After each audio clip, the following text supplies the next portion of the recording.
Welcome to the making of our graduation cap.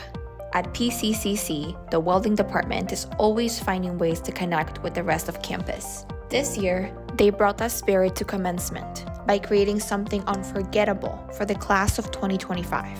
In collaboration with the marketing office, we envisioned a bold, photo-worthy statue that will spark pride, excitement, and celebration. Rich, our welding program coordinator, brought the idea to life. He designed our school mascot digitally and let the Torchmate 4800 do the cutting.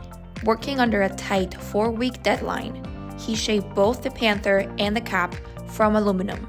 Then came the finishing touches: spray paint, detail work, and of course, the tassel. The final piece became a graduation day favorite.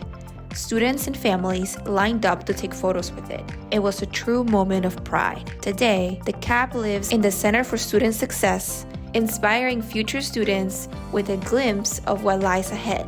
We are proud to have gifted this moment to the class of 2025, and we can't wait to build what's next.